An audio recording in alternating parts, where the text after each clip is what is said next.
BNP চায় না কোনো আন্দোলনে এখনো হোক।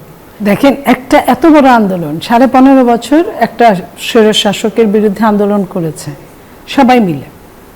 এত বড় আন্দোলনের পরে আসলে রেভলিউশনের যে সিস্টেম, আমি রাষ্ট্রবিজ্ঞানের ছাত্রী হিসেবে বলতে চাই, রেভলিউশন হয় কমপক্ষে 5 বছর, 10 বছর, 15 বছর, 20 বছর, 25 বছর এরকম।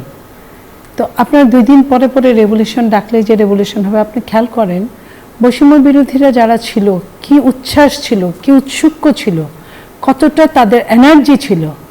তারা যখন ফিরে গেল নিজের আলোয়, তখন কিন্তু আজকে তাদের মধ্যে থেকে ছোট ছোট যে দলগুলো হয়েছে, তারা কিন্তু ছোট থেকে আরও অধিকতর ছোট হচ্ছে। তো এটা কেন? এটা হচ্ছে আমি যে আশা নিয়ে আমি আন্দোলন করেছিলাম, সেই আশার জায়গায় আশাহত হয়েছে চরমভাবে। তো চরমভাবে আশাহত হওয়া একটা জায়গায় রাষ্ট্র মাত্র নির্বাচন করে উঠল। আপনি প্রথমেই যদি যার দরকার আপনার যখন প্যারাসিটামল, তখন আপনি কুইনাইন খাইয়ে দিলেন, তাহলে কুইনাইন খাওয়ার সময় কি কুইনাইন কাজ করবে? কিংবা অ্যান্টিবায়োটিক কাজ করবে অ্যান্টিবায়োটিকের সময়? আপনাকে বুঝতে হবে কখন কোন সময় কোন ওষুধটা দরকার। আর বিএনপি নিজে 17 বছর চরম আন্দোলনের সাথে নিজেকে জড়িয়ে ফেলেছিল। আন্দোলনের মানে মেন টার্গেট বিএনপি ছিল। বিএনপি চায় না কোনো আন্দোলনে এখনো হোক। বিএনপি আবারও বলছে, বিএনপি জুলাই সনদকে ধারণ করে। আমরা জুলাই সনদের নোট অফ ডিসেন্ট ছাড়া যে কথাগুলো এক বিনা বাক্য মেনে নেওয়া হয়েছে আলোচনা সমালোচনার মাধ্যমে, সেগুলো অবশ্যই সংসদে পাশ হবে, এবং যেগুলোর উপর নোট অফ ডিসেন্ট আছে সেগুলি আবার আলোচনা হবে। আলোচনা চলছে, জনগণও চিন্তা করবে, পত্রপত্রিকা আছে, টেলিভিশন আছে, আপনাদেরও বিবেক বিসর্জন দেওয়া হয় নাই, আছে, আপনারাও দেখবেন, দেশবাসী দেখবে। এবং বিরোধী দল, আমার ধারণা একটা সময় এসে বিরোধী দল, কারণ প্রত্যেকে নিজের ভালোটা খুব ভালো বুঝে।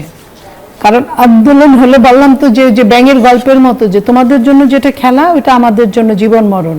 তো জীবন মরণ যদি হিসাব করে যারা বড় বংশ বিস্তারে, তারা কিন্তু তাও কোনো মতো টিকে থাকার সম্ভাবনা আছে, কিন্তু বংশ যারা ছোট তারা কিন্তু নিশ্চিহ্ন হয়ে যাওয়ার সম্ভাবনা আছে। আমার একার লস না, লস সবারই, কারণ আমরা সবাই জুলাই যোদ্ধা, আমরা সবাই জুলাইয়ের বেনিফিশিয়ারি।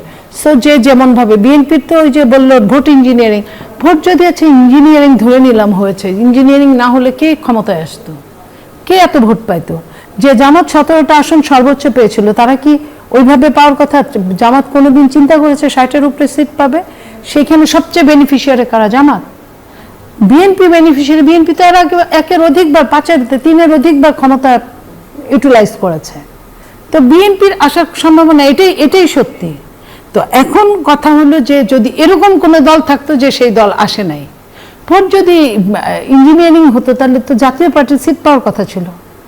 কোথাও না কোথাও তাদের অবস্থান আছে, তারা কোনো না কোনোভাবে নিতে পারতো, তাহলে হলো না কেন?